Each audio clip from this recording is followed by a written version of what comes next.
Hello learners, I am Professor Dr. Ruchika Kuba from School of Health Sciences, Indira Gandhi National Open University.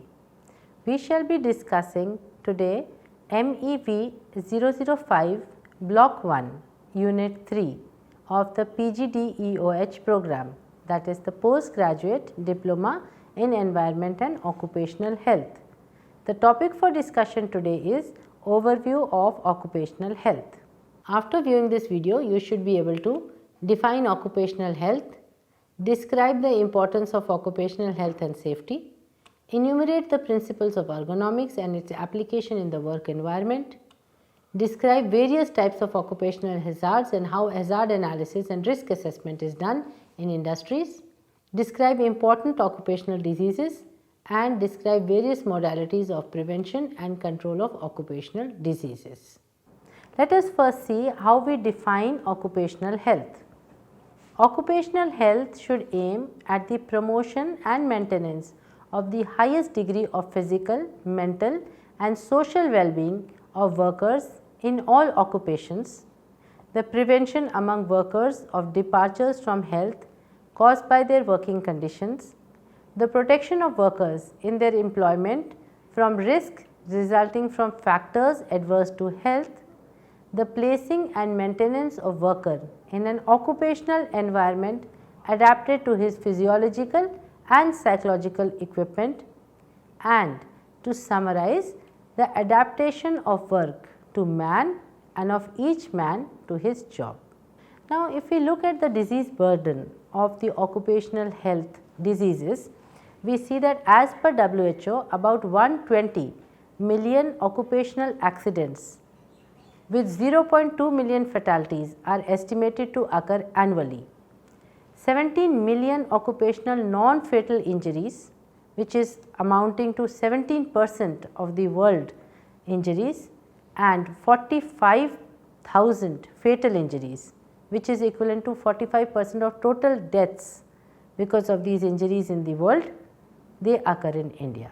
So, you can see the load of the occupational injuries in India as compared to that in the world. We come to another important terminology which is used when we talk of occupational health and occupational diseases, and this is called ergonomics. So, the word ergonomics is derived from two words, ergon meaning work and nomos meaning law. Ergonomics is the science of designing the job to fit the worker rather than physically forcing the worker's body to fit the job. Now, what is the objective of ergonomics? The objective is to achieve the best mutual adjustment of man and his work for the improvement of human efficiency and well-being. So, you must understand that whatever job a person is doing, a very small example can be that a person who is a waste handler, he has to pick up a big carton or a big waste bin from lying on the floor.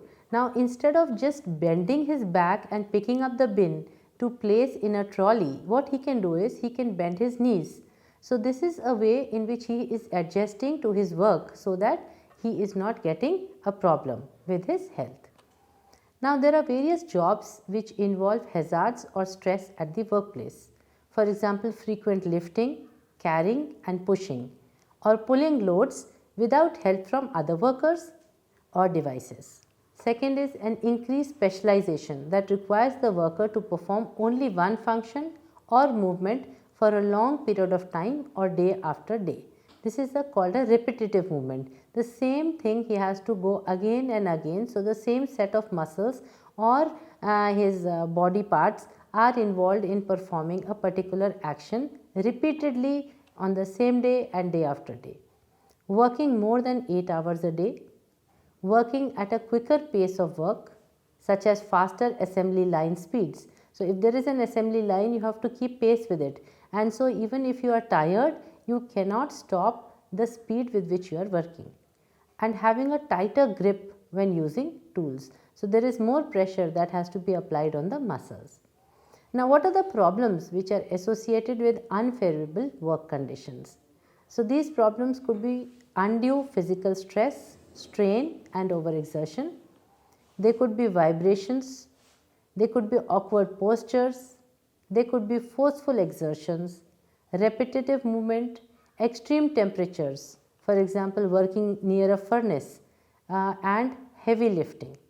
So before we go into how to deal with these problems, we need to understand what is an occupational environment. Occupational environment is the sum of external conditions and influences which prevail at the place of work and which have a bearing on the health of the working population. For example, we have man and the physical, chemical and biological agents. We can have man and machine, and we can also have man and man. So that means that in one condition the environment or the influences are the physical, chemical and biological agents which interact with man during his working conditions. The second is the machine with which the person is working and there is an interaction, and the third could be other people who are working with him, so there is a man to man interaction. Now after we learn about the occupational environment, let us talk about the type of occupational hazards. We classify them into various types. The first classification or the first category is the physical hazards. These could be heat, cold, light, noise, vibration, UV rays and ionizing radiations. All these could be hazards and have an impact on the human health. Then we have got the chemical hazards. You know, in various industries the various chemicals are used and can have an impact on the human health. For example, gases, acids and alkalis, solvents, dyes and dusts. Biological hazards include the animal products, because these animal products could have microbes which can have an impact on the human health. These can also have allergens which can cause allergies in a person. We have mechanical hazards, that is whenever there is a man-machine interaction, there can be certain hazards because of the machine that the person is using. And then of course the psychosocial hazards, because of the man-to-man interaction, there may be certain stresses and there may be certain factors which can increase the mental health especially of the individuals. Now, how can we do the prevention and control of occupational diseases?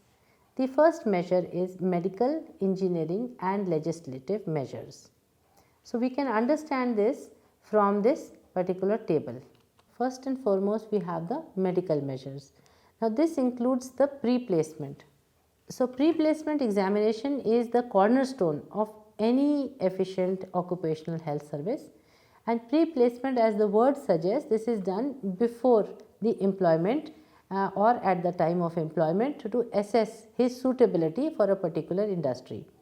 So, this will include his medical, family, occupational and social history and a thorough physical examination. So, if some problems are found in such individuals, then we go in for further tests which can include the urine test, the blood examination, maybe certain x-rays and some special tests for endemic diseases.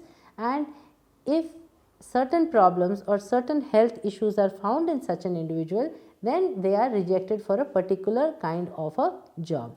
For example, a person who is asthmatic may not be employed in an industry where solvents are used or where dyes are used, because he may be sensitive to certain dyes and solvents. So, we can give him a job somewhere where physically he has to handle physical problems, or he has to manage a machine which does not deal with chemicals. Now, we also have a periodic examination. Periodic examination is done periodically to see if during the course of an occupation an individual is getting certain occupational diseases or not. Ideally speaking, periodic examinations are carried on yearly, but in certain conditions we may require to carry them more frequently if the occupational hazard or exposure could be more. For example, in case of lead, we may want to do it monthly, and in case of certain chemicals like dichromates, we may need to do it daily. Another factor is the medical and the healthcare services. So, we know that everybody who is working in the industries are, they have the facilities of medical and health services essentially available for them. They can go for the OPD examination. They also have routine checkups by these services. Also, they have got emergency services, and inpatient services for their employees. First aids are also available and should be there in the site for managing any problems which may occur. Now we come to notification. Now the purpose of notification of certain occupational diseases is to be able to measure the occurrence and the prevalence of such diseases, so that we can initiate certain measures for prevention of these diseases. So we have got the national laws and regulations, that is the Factories Act 1976, the Mines Act 1952, the Dock Labourers Act 1948, etc., which require that notification of cases and suspected cases must be done.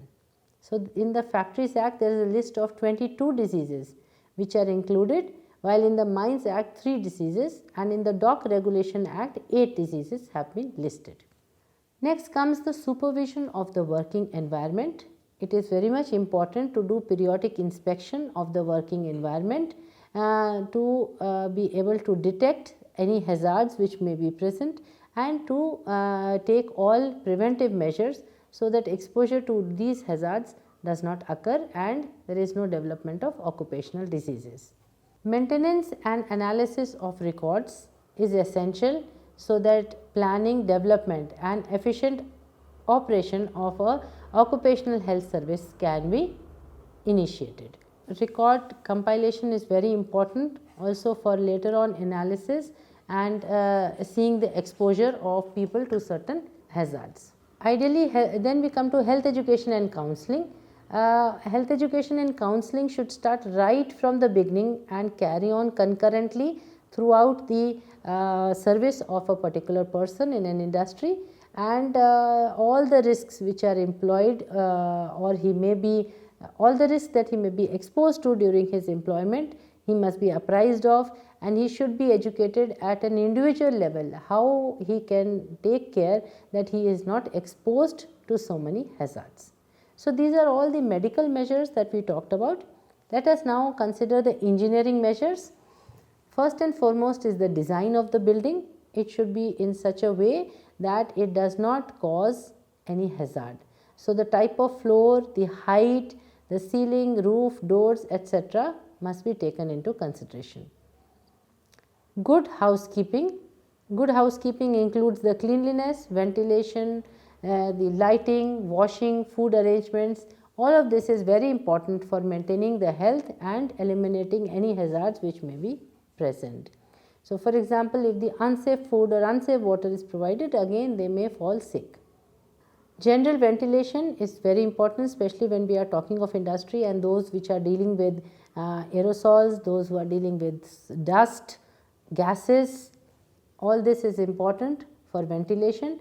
Again, light and ventilation is very important, where physical measures are being taken into consideration, because it is important to be able to see well so that injuries do not happen.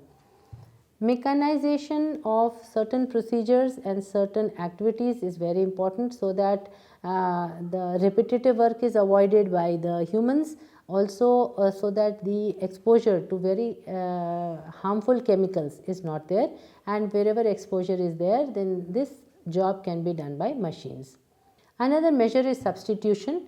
This means replacement of a harmful material by a harmless one, or if it is not possible, then a material which has got lesser toxicity. Now dusts can be controlled by the point of origin by water sprays, like wet drilling of the rock. Wet methods should be applied to combat the dust before more elaborate and expensive methods can be adopted. We come to enclosure. Enclosing the harmful substance and processes will prevent the escape of dust and fumes into the factory atmosphere. Another method which can be adopted is isolation. If we can isolate various offensive processes in a separate building so that the workers are not directly exposed or connected with these operations, then it will be very useful for their health. So local exhaust ventilation, this is very important, especially when there are very toxic fumes and dust, and in this way the injurious substances can be contained in a particular exhaust ventilation, and they can be treated at source before they are released into the atmosphere, because this will have an impact not only on the immediate occupational factory workers, but also on the nearby people who are living in the vicinity of the factory. The protective devices must be worn by all those who are going to get exposed, especially to hazardous and dangerous chemical substances, and it is important to know that this protective device that they are wearing is able to ward off or keep the chemical out of their respiratory system. Environment monitoring is important it is concerned with periodic environmental surveys, especially sampling the factory atmosphere to determine whether the dust and the gases are free of the harmful substances and are within the permissible limits of their concentration. Statistical monitoring consists of a review at regular intervals of collected data on the health and environment exposure of the occupational groups. Its main purpose is to evaluate the adequacy of the preventive measures and occupational health criteria. Then we come to research, which has a very important contribution towards the better understanding of the industrial health problems and also for reducing the occupational hazards and making the occupational environment more human friendly, so that the accidents, the exposures, the fatigue and psychological problems can be avoided. The next point is the legislative measures. The important legislative measures to safeguard the health and welfare of the industrial workers. These include the Factories Act of 1984, the Employers State Insurance Act of 1948, the Maternity Benefit Act of 1961 and the Mines Act of 1952. Now all these acts, they lay down the standards in which the employers must comply to ensure health and safety of the workers. So just a little bit about the various acts. If we talk about the Factory Act of 1948, its main purpose is to consolidate and amend the law regulating the workers working in the factory, and it is extended or applicable to the whole of India, and it defines the factory as an establishment employing 10 or more workers where the power is used and 20 or more workers where power is not used. So it has defined as you can see in the tables, the working hours, the overtime, intervals, and whether they can get leave with wages, how many leaves can be given, what is the per capita space availability that for each worker has been prescribed, and what are the welfare measures in the form of safety officers, welfare officers, availability of canteen and availability of a creche. All this is important factors. If we come to the Employees State Insurance Act of 1948, this is an important measure of social security and health insurance in India. It also extends to the whole of India and it is applicable to non-seasonal factories employing 10 or more persons. This scheme has also been extended to shops, hotels, restaurants, cinemas including preview theatres and road motor transport undertakings and newspaper establishments. It is also being extended to private medical and educational institutions which employ 10 or more persons in certain states and union territories. Let us discuss the global strategy on occupational health for all. There are 10 priority objectives which have been proposed by the strategy, and these are strengthening of international and national policies for health at work and developing the necessary policy tools. The second priority objective is development of a healthy work environment so that the health hazards a person is not exposed to. Development of healthy work practices and promotion of health at work, whether there can be some kind of a rotation, whether they adopt the correct ergonomics when they are working, that is very important. So they should have received health education to be able to do this. Then we have strengthening of the occupational health services. Establishment of support services for occupational health. For example, we may have certain counseling services for psychological problems. We may have certain first aid measures for any accidents which may take place. Then development of occupational health standards based on scientific risk assessment. Development of human resources for occupational health. establishment of registration and data systems, development of information services for experts, effective transmission of data and raising of public awareness through the public information. These all are very important factors. As I already said, that strengthening of research is very important also to see how in future we can further reduce and totally remove all the hazards that may be there in a workplace. And development of collaboration in occupational health with other activities and services is equally important. Now we come to the Global Plan of Action on Workers' Health in 2008 to 2017. This had been brought about by the 6th World Health Assembly when it considered the draft Global Plan on Action of Workers' Health endorsed the Global Plan of Action on Workers' Health in 2008 to 2017. And the main objectives was to devise and implement policy instruments on workers' health, to protect and promote health at workplace, to improve the performance of and access to the occupational health services, to provide and communicate evidence for action and practice which you generally get from the research studies which may have taken place, and to incorporate workers' health into other policies. So you see that it is very important to maintain a good occupational environment and to take into consideration all the precautions and preventive measures that can be instituted to increase the occupational health of the individuals and prevent and protect them from the occupational hazards. Thank you.